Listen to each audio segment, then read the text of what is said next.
I was employed as an archivist at one of the most renowned libraries in the world at the time, and I resided in the center of Manhattan. I would spend my nights reading online forums about the newest murder, hint, or discovery, and my days evaluating and conserving valuable antique books and manuscripts.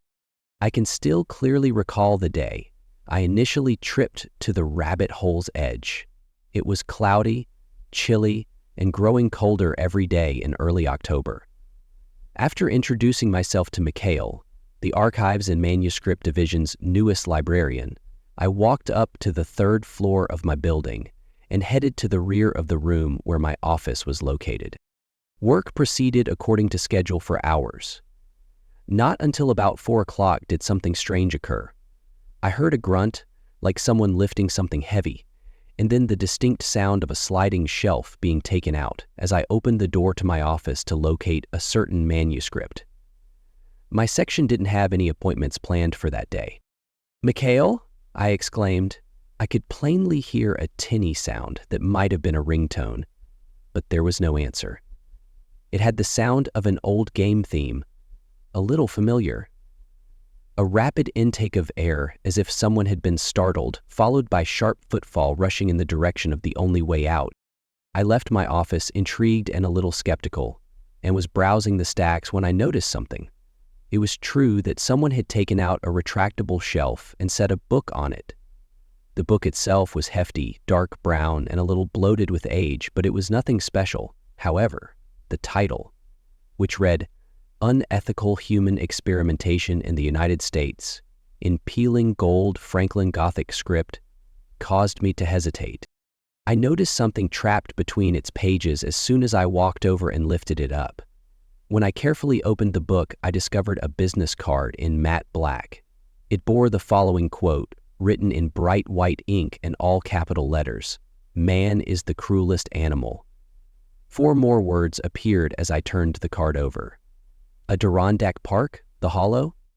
I was aware that Adirondack Park was a woodland preserve in the north and that the statement was from Nietzsche. However, I didn't understand the Hollow, and I particularly didn't understand why someone would use a blank black business card to write all of those things together and then insert it into an ancient book about human experiments. I was brought back to the present by a sound that sounded like someone crashing onto a chair.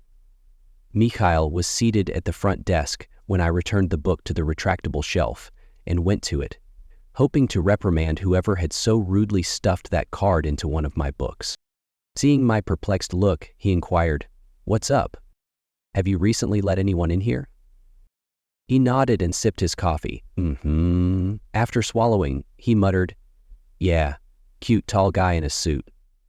He entered around 10 minutes ago, according to the time he saw on his computer. Why? Have you seen him?" He grinned. I displayed my business card. One of the books contained this. The ink was new. It might have done some serious harm. He responded, "Oh," and then turned to look around. "Is he still here?" "No," I replied. "I looked. We are the only ones in here. He must have gone while I was getting this, huh?" He raised his paper cup just a little bit. Unfortunately, he was very adorable. "Hey, does that card have his number on it? Perhaps I might ring him and, well, chastise him?" He gave a wink. I gave a head shake. "Sorry, no number." Was there a reason he had to see this collection? Was he able to make an appointment while I was at work? Mikhail scowled. No. He did, however, possess an entry card. From whom? After rearranging some documents on his desk, Mikhail gave me a tiny piece of cardstock. I only had to take one look to understand. Near the bottom was an unintelligible signature, and on one corner was the official Federal Bureau of Investigation symbol. That's it? Mikhail, there's no name and no rationale on here. Have you looked at his ID? He said, "Oh, no, I didn't. Oops," and then grinned slyly. I may have been preoccupied because, well, he was adorable. Yes, I did gather. I let out a sigh. "Mikhail, you're scheduled up here and you're not allowed to leave the table." He gave me a half-worried, half-scathing glance. "Well, I thought it would be all right since you were working in the back. I was gone for maybe 3 minutes or so. I was in need of some caffeine." Okay, just let me know when it happens again. Observing the front desk doesn't bother me. I simply do not want these books to be lost. Mikhail's expression grew softer. I get it. I apologize. Hey, would you like some tea or something, as an expression of regret? No, I grinned. However, how about lunch at some point next week? Thai? Absolutely. Oh, delicious. I'm on board. Hey, are you going to stay until close? I said I think I call it a day, in fact. Exactly. Oh, he responded, his expression lowering. Wait, I don't know why, but it feels a little spooky here, especially when you're alone, don't you? Yes, I replied as I turned to return to my office to retrieve my belongings. I understand. I couldn't stop thinking, so I laid awake in bed for hours that night. I eventually got up at midnight and took a hefty, bulging brown book out of my work bag. Taking items out of the special collections wasn't very professional of me, and I'm not proud of it, but I was intrigued. I carefully opened the book to the designated page on the card. Operation Top Hat, Chemical Experiments and Non-Consensual Tests. My pulse quickened as I began reading. Strict rules governing the use of human subjects in chemical, biological, and radioactive research and testing were formally enacted by the U.S. Army in 1953.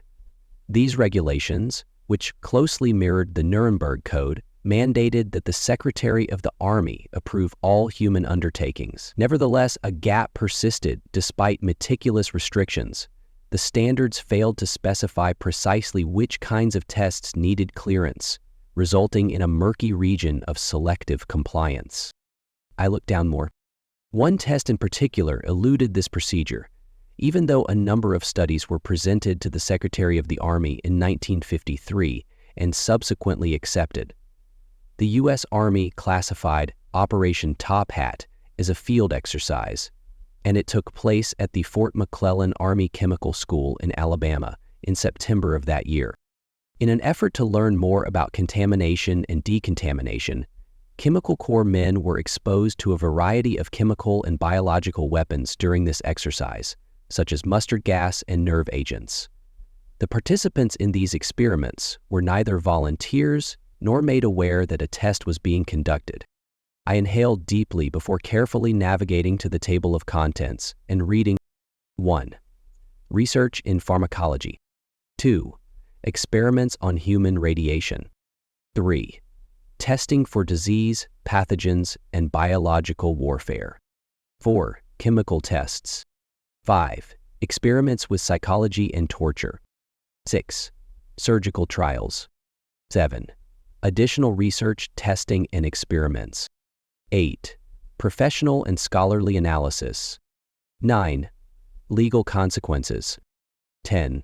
Enacted policies.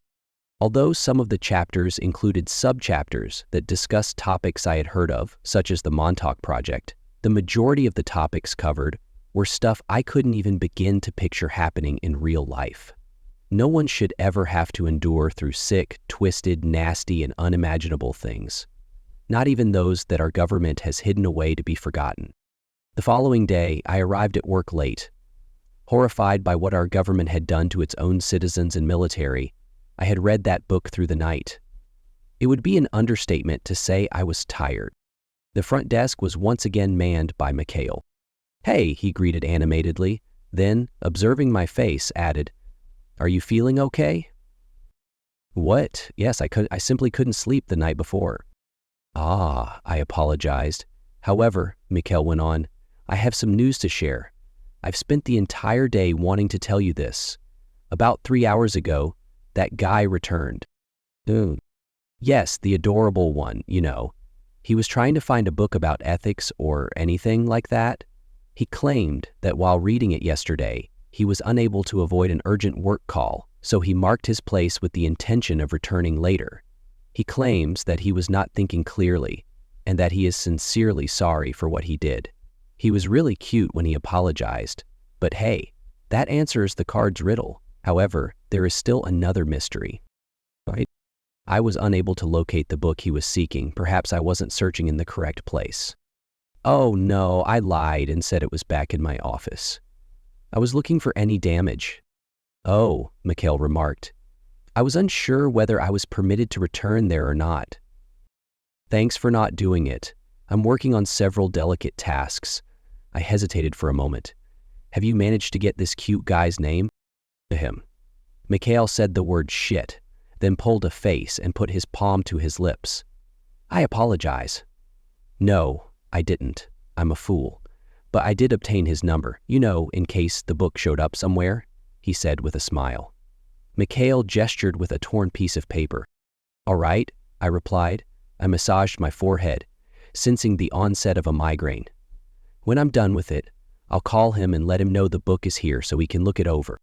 Oh, murmured Mikhail, with a dejected expression.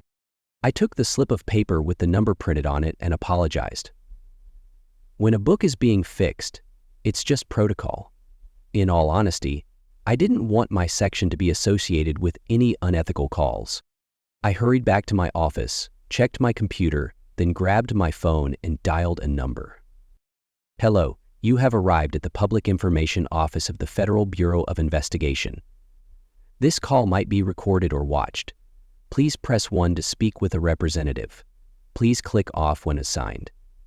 343-9214, enclosed by 10 detectives from the United States Army. Voice talked after the line beeped and I touched a button. Hello, Victoria here. How may I be of assistance to you today? Hello, Victoria, I said. I wanted to ask for some information, please. Of course. What sort of data are you trying to find?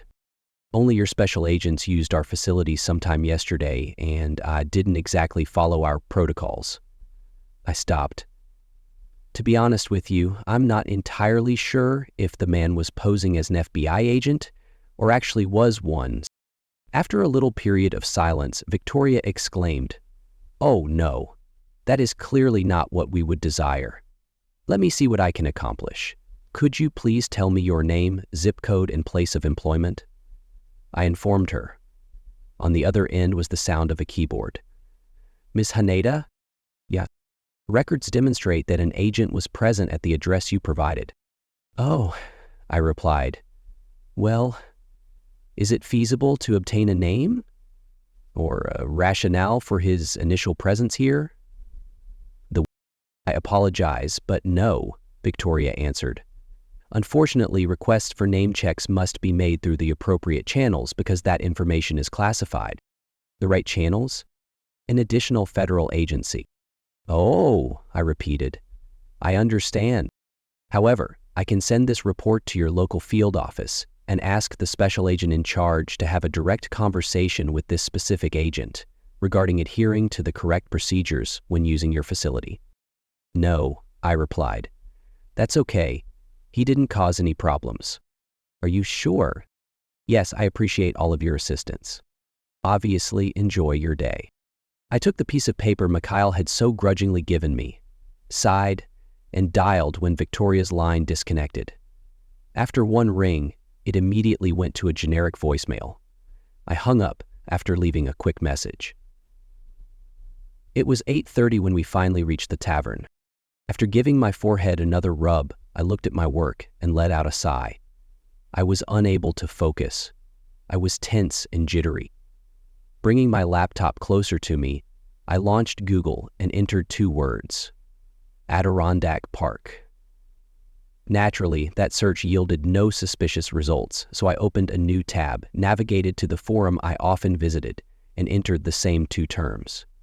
Several threads appeared at once. After selecting the one with the most views, I continued searching until I came across something intriguing.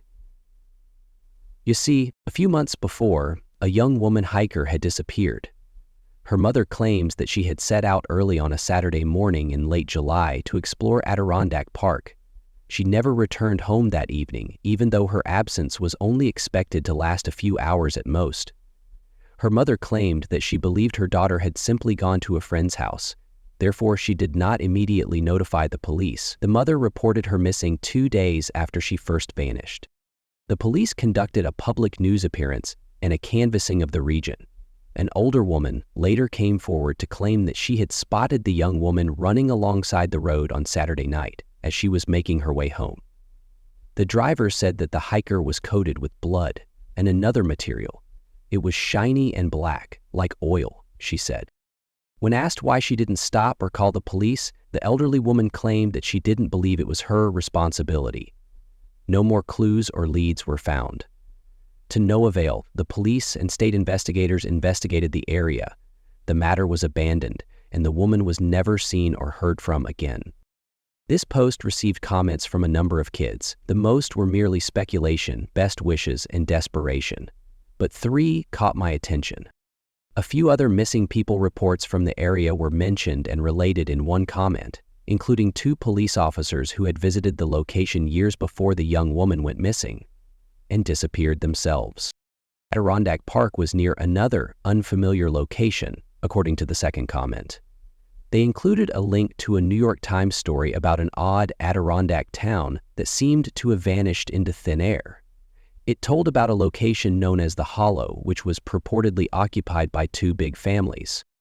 The commenter maintained that one family had absorbed the other family, whatever that meant, and then turned to incest to save their village, even though the article implied that the Hollow wasn't as horrible as urban legends made it out to be.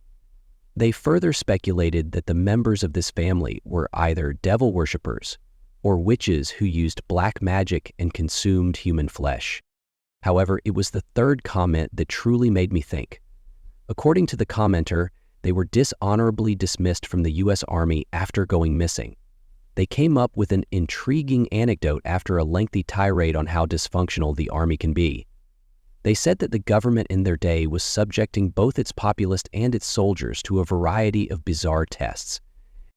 They claimed that they wouldn't be shocked if such experiments were still carried out today, and that the government was especially interested in using special people, like twins, people with birth defects, or people who might be inbred, for a variety of psychological, pharmacological, and chemical studies.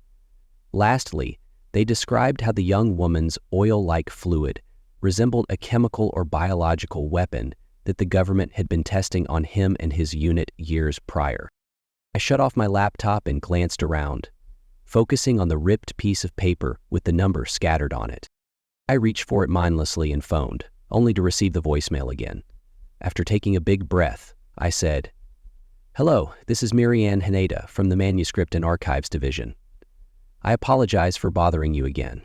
I hope I don't come across as overconfident, but I was curious what you meant by that card you inadvertently placed in the book you were reading the other day.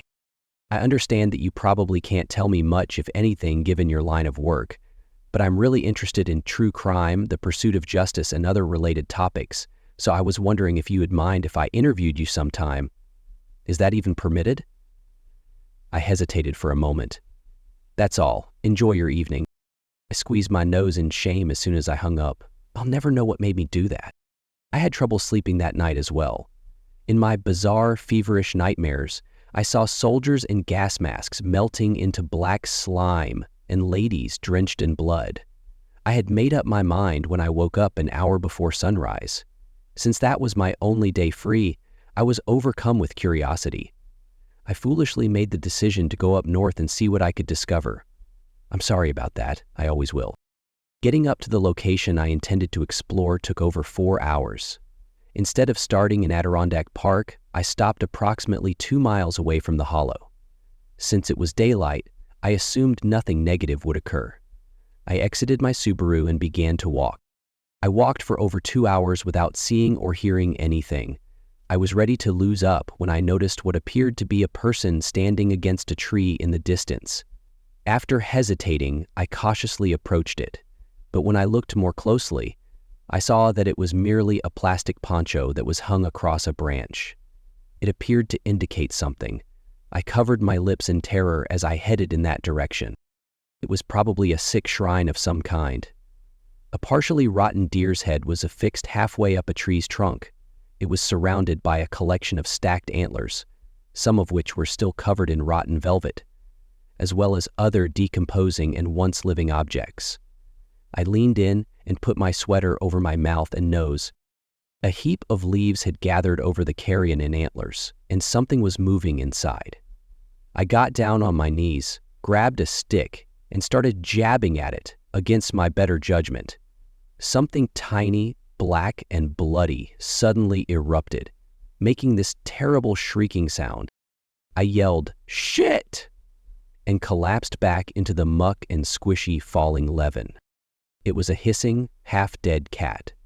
Its ears and tail had been cruelly severed by someone. "Oh my God!" I exclaimed, my heart pounding from more than just fear. "You poor thing! How did they harm you? We must take you to a physician." As soon as I took out my phone, I noticed that there was no service. I thought I might be able to wrap the cat up and take it back to an animal hospital, so I mumbled, "Damn," and then took off my sweatshirt. "Thank you." The cat yowled at me, either in agony or fear. It appeared to be safeguarding a fairly identifiable object.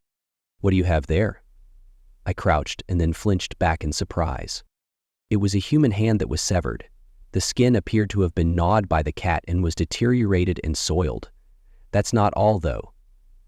A rope of rust and silver held it tightly in rigor mortis. I'm sorry to report that my morbid curiosity overcame me. I looked around, even though I knew I was alone. They leaned forward to disentangle it, blinking in surprise. They were dog tags for the military. A weird pop came from behind me all of a sudden. I got to my feet and spun around. The feline screamed and faltered. One more pop, and the cat's eye blew up. I let out a cry and let my sweater fall. It took me at least 5 more pops to comprehend what was going on.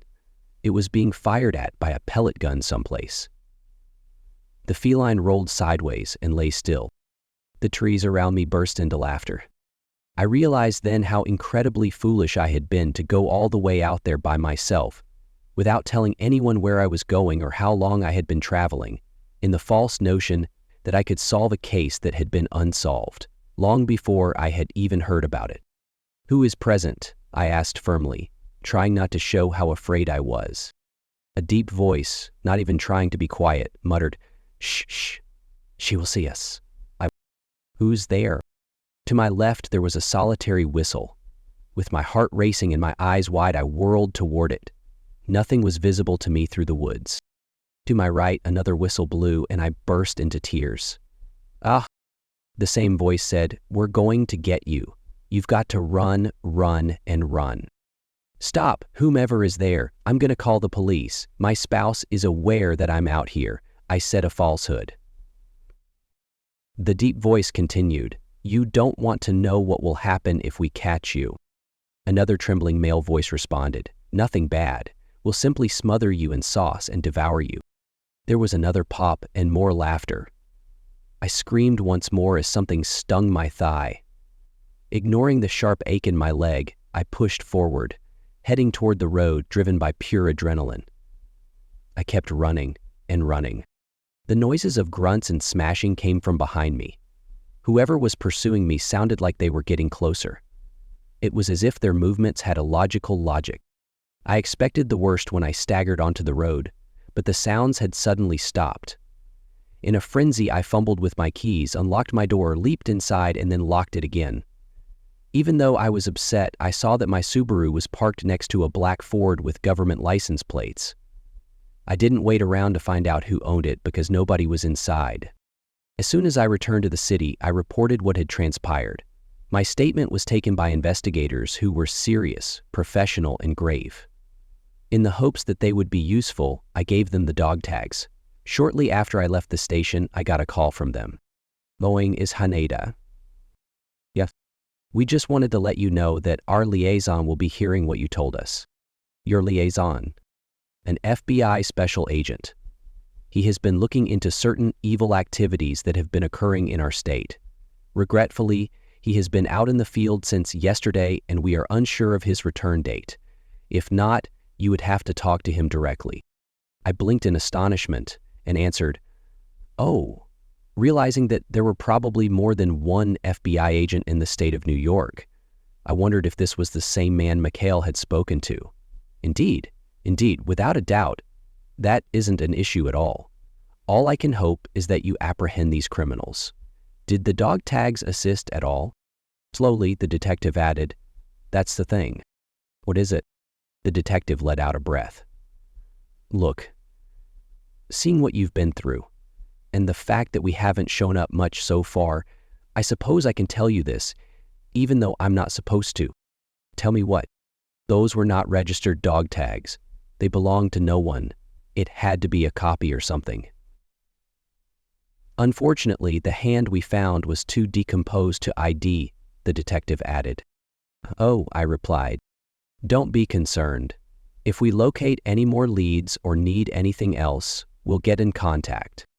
About a week after I was attacked and chased, the police took me in and made me listen to a series of men repeatedly repeating the same phrase. However, none of them sounded like the two I had heard in the woods that day, and I didn't want to make a mistaken accusation. When I inquired about their liaison, they simply shook their heads and said they were sorry, adding that he had taken a break from the department since he was so overwhelmed with work.